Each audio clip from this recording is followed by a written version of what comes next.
Dictation will start in 5 seconds. Start.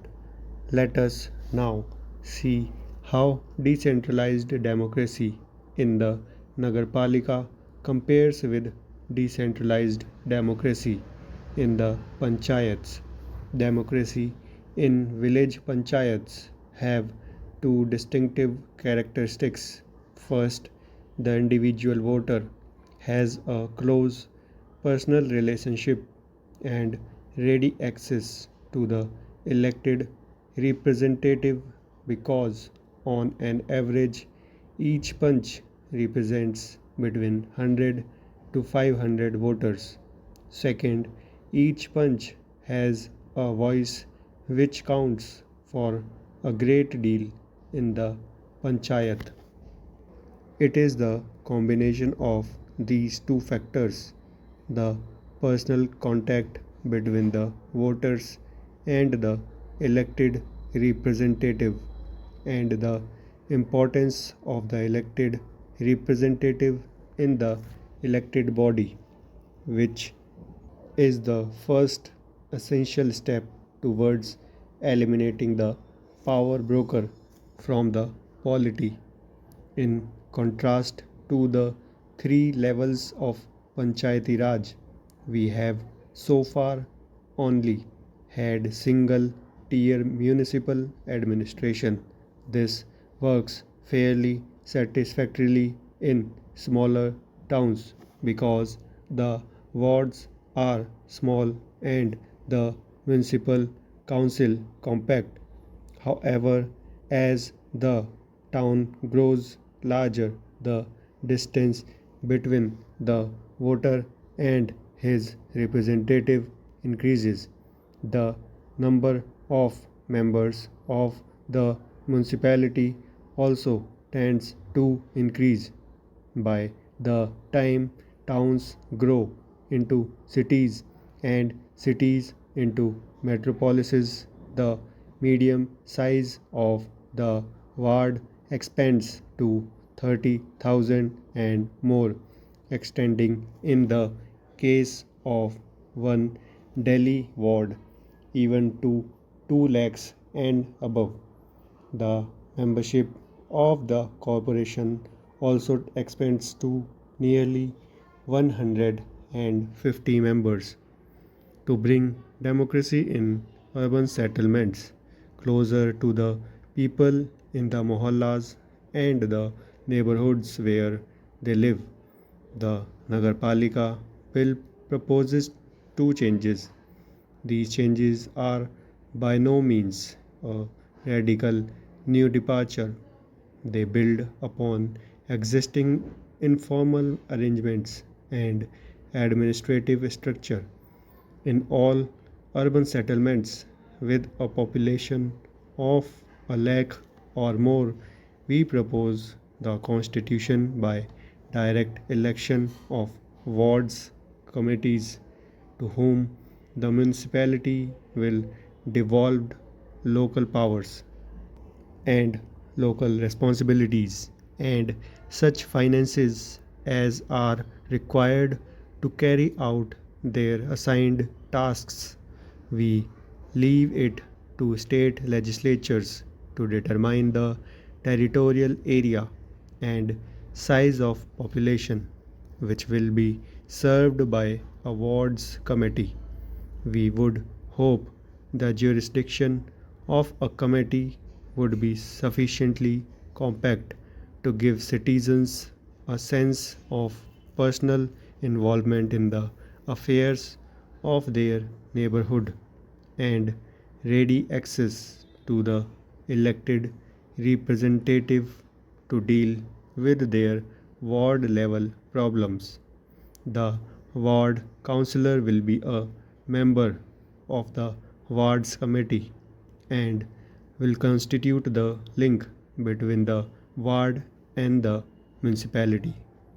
In cities with a population above 3 lakhs, we propose that the chairpersons of the wards committees be constituted into a zonal committee, the determination of the territorial area and size of population falling within a zonal committee is left to the state legislatures to decide. Powers, responsibilities, and finances will devolve to the zonal committee from the municipal corporation.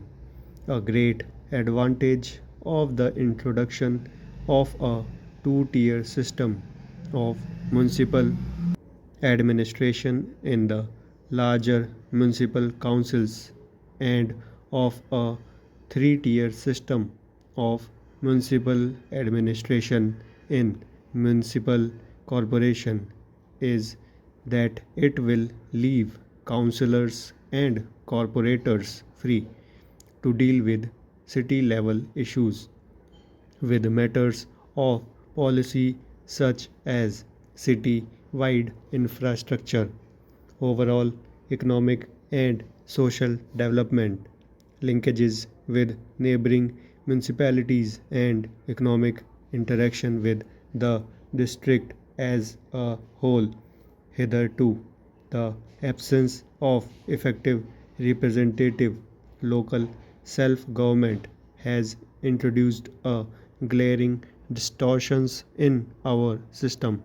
If a drain in a mohalla gets blocked, the ward councillor and the president of the municipality, the MLA, the MP, and the local minister are all together approached to get the drain unblocked. Sometimes the unblocking of the drain even requires the intervention of the Prime Minister. The removal of such distortions requires a system change so that each level focuses on its level of responsibility. The establishment of wards committees will give the people of the mohalla, the locality, or neighborhood a sense of personal involvement in their civic affairs. It will afford an opportunity for public spirited citizens to serve their locality. It will help focus attention on how the people themselves view their problems and the solutions they suggest. It will help mobilize local participation and local resources for local development. It will give voluntary organizations a neighborhood forum in which to share ideas and explore the scope for citizen action. The city will then truly belong to the people. The importance of this, the poorer parts of the city cannot be overemphasized. Today, the unrecognized and unwanted are left uncared for. They huddle together in growing slums. They are unrecognized because they are unauthorized. They wait in dread of the moment when they will be uprooted. Uprooted, they settle themselves elsewhere. To be settled somewhere, they must. That they are unauthorized does not mean they do not exist.